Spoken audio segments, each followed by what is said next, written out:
সামর্থ্য হওয়ার পরে যদি কেউ কোরবানি না করেন, কোরবানির নেসাবের ক্ষেত্রে যাকাতের মতো কি পূর্ণ 1 বছর থাকতে হবে? নাবালেগের পক্ষ থেকে কোরবানি দেওয়া যাবে কিনা?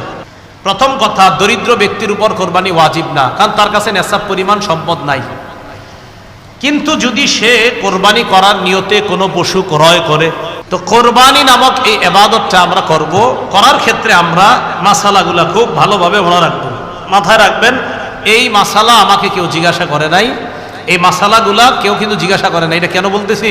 কারণ আপনারা আবার আজকের এইগুলা জিজ্ঞাসা করা, প্রত্যেক মাহফিলে যে আমার মাসালা জিজ্ঞাসা করব না, আমি সরাসরি মাসালা দিতে পারি না, যোগ্যতাও রাখি না, মাথায় রাখবেন। এই জন্য আমারে কি কোনো মাহফিলে মাসালা জিজ্ঞেস করে না, হুজুর এটা বলেন, জি না, আমি নগদ মাসালা দেওয়ার যোগ্যতা রাখি না, ওই যোগ্যতা এখনো হয় নাই, কখনো হইলে বলে দিব। মাসালা মন দিয়ে শুনেন। কোরবানির গুরুত্বপূর্ণ অনেকগুলা মাসালা বলা হবে, একদম মন দিয়ে শুনবেন মাসালাগুলা। প্রথম কথা, সামর্থ্য হওয়ার পরে যদি কেউ কোরবানি না করেন, মুসনাদে আহমদের একটা বর্ণনা আছে, 16 নম্বর খণ্ড 120 নম্বর পৃষ্ঠা। রাসূলুল্লাহ সাল্লাল্লাহু আলাইহি সাল্লাম বলেন, মান ওয়াজাদা সাআ, কারো যদি সামর্থ্য থাকে, থাকার পরেও আলাম ইউদাহি, সে কোরবানি দেয় না, সামর্থ্য আছে কোরবানি দেয় না, ফালা ইয়াকরাবান্না মুসাল্লানা, সে যেন আমাদের ঈদগাহে না আসে। রাসূলুল্লাহ সাল্লাল্লাহু আলাইহি সাল্লাম বলেন, সামর্থ্য থাকার পর যদি কেউ কোরবানি না দেয়, সে যেন আমাদের ঈদগাহে না আসে। এখন কোরবানি কার উপর ওয়াজিব? খুব মন দিয়ে শুনবো আমরা। প্রাপ্তবয়স্ক সুস্থ মস্তিষ্ক সম্পন্ন ব্যক্তি, প্রাপ্তবয়স্ক সুস্থ মস্তিষ্ক সম্পন্ন ব্যক্তি, সে যদি নেসাব পরিমাণ মালের মালিক হয়, তার উপর কোরবানি দেওয়া ওয়াজিব। আবার বলছি, সুস্থ মস্তিষ্ক সম্পন্ন, নেসাব পরিমাণ মালের মালিক যদি 10, 11, 12 তারিখ এই 3 দিনের কোনো একদিন হয়, 10, 11, 12, আবার বলছি 10ই জিলহজ, 11ই জিলহজ, 12ই জিলহজ সূর্যাস্তের আগে, 12ই জিলহজ সূর্যাস্তের আগে যদি কেউ যাকাত দিতে হয়, যেই নেসাব হইলে, ওই নেসাবের মালিক যদি কেউ এই 3 দিন হয়, যাকাত দেয় কয় বছর পুরো হইলে? 1 বছর। এটা 1 বছর না, মাত্র কয় দিন? 3 দিন। হ্যাঁ, 3 দিন, 10, 11, 12 জিলহজ, এই 3 দিন যদি সুস্থ মস্তিষ্ক সম্পন্ন বালেগা নারী পুরুষ, তাদের কাছে যদি নেসাব পরিমাণ সম্পদ থাকে, তাদের উপর কোরবানি দেওয়া ওয়াজিব। মনে থাকবে তো? আল্লাহ আমল করার তৌফিক দান করেন। এক্ষেত্রে একটা কথা মনে রাখবো, কোরবানির ক্ষেত্রে প্রয়োজনের অতিরিক্ত সম্পদের মধ্যে জমিনও গণ্য করবেন। যেই জমিনের ফসলটা আপনার প্রয়োজনের অতিরিক্ত, মানে এটা আপনার প্রয়োজন না, এটা আপনার না হইলেও চলে, এই জমিনের ফসল না হইলেও চলবে, এটাও কোরবানির নেসাবে ধরবেন। কি বললাম?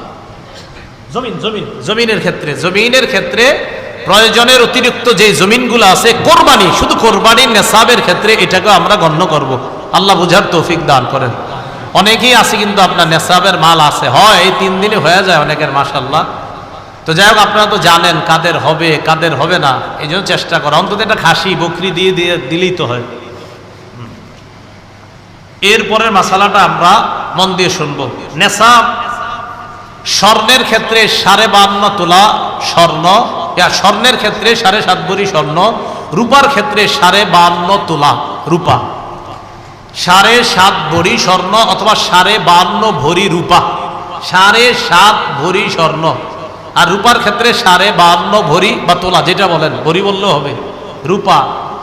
এখন কথা হলো, কারো কাছে কিছু স্বর্ণ আছে, কিছু রূপা আছে, কি আছে বলেন তো? কিছু স্বর্ণ, কিছু রূপা, কিছু টাকা পয়সা আছে, এই সবগুলা মিলাইলে যদি 52.5 তোলা রূপার সমপরিমাণ হয়, কারো কাছে কিছু টাকা আছে, কিছু স্বর্ণ আছে, কিছু রূপা আছে, সবগুলা মিলাইলে তার কাছে 52.5 তোলা রূপার সমপরিমাণ অর্থ আছে, তার উপরও কোরবানি ওয়াজিব।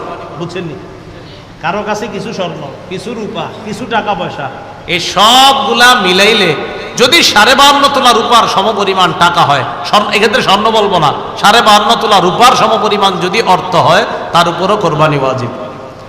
আল্লাহ আমল করার তৌফিক দান করেন। মাসালা, কোরবানির নেসাবের ক্ষেত্রে যাকাতের মতো কি পূর্ণ 1 বছর থাকতে হবে? না, পূর্ণ 1 বছর থাকতে হবে না। কোরবানির নেসাব শুধুমাত্র আপনার 10, 11, 12 এই 3 দিন জিলহজের। আর জিলহজের 12 তারিখ কি পর্যন্ত জানি? হ্যাঁ, সূর্যাস্ত পর্যন্ত, এই 3 দিন। এবার আসেন নাবালেগের কোরবানি। নাবালেগের পক্ষ থেকে কোরবানি দেওয়া যাবে কিনা?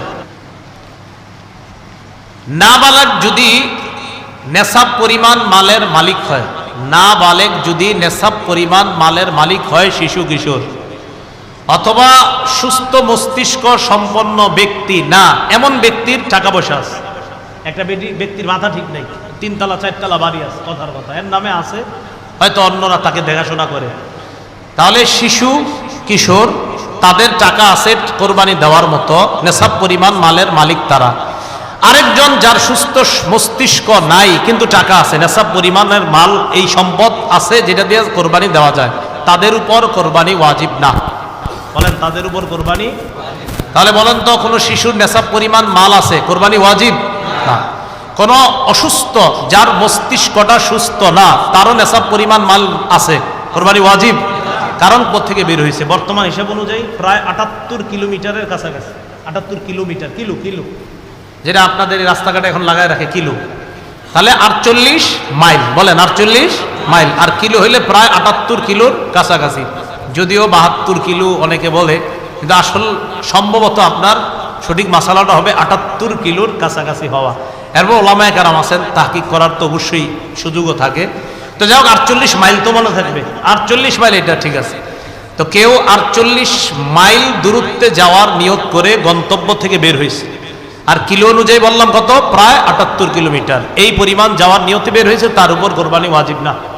তার উপর কোরবানি ওয়াজিব না, না, তার উপর কোরবানি ওয়াজিব না। এরকম মুসাফিরের উপর কোরবানি ওয়াজিব না।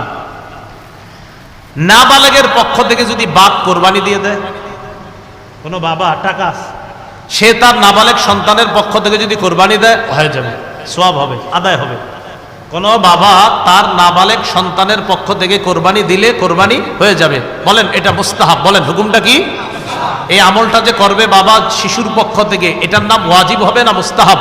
হ্যাঁ, মুস্তাহাব। কোনো নাবালেগের পক্ষ থেকে তার বাবা যদি কোরবানি দিয়ে দেয়, বলেন তো আপনারা এটার হুকুমটা কি হবে? মুস্তাহাব। মাশাআল্লাহ। দরিদ্র ব্যক্তির কোরবানির হুকুম, এটা একটু মন দিয়ে শুনেন। দরিদ্র ব্যক্তির কোরবানির হুকুমটা খুব মন দিয়ে শুনেন। প্রথম কথা, দরিদ্র ব্যক্তির উপর কোরবানি ওয়াজিব না, কারণ তার কাছে নেশাব পরিমাণ সম্পদ নাই। কিন্তু যদি সে কোরবানি করার নিয়তে কোনো পশু ক্রয় করে, আপনি কে কইছে কিনতে, কিন্তু আপনি কিনছেন, দরিদ্র ব্যক্তি, তার উপর কোরবানি ওয়াজিব না, কিন্তু উনি কোরবানির নিয়তে একটা পশু কিনছে, তাহলে কোরবানি ওয়াজিব হয়ে যাবে এটা দেওয়া। দরিদ্র ব্যক্তি যার উপর কোরবানি ওয়াজিব না, তিনি যদি কোরবানির নিয়তে পশু ক্রয় করে, তার জন্য এই কোরবানি পশুটা কোরবানি করা ওয়াজিব হয়ে যায়। মনে থাকবে নি? তাহলে বলেন তো, দরিদ্র ব্যক্তির উপর কি কোরবানি ওয়াজিব না? যদি কিনে, তাহলে ওই পশু কোরবানি করা কি হয়ে যায়? ওয়াজিব হয়ে যায়। আল্লাহ বুঝার তৌফিক দান করেন।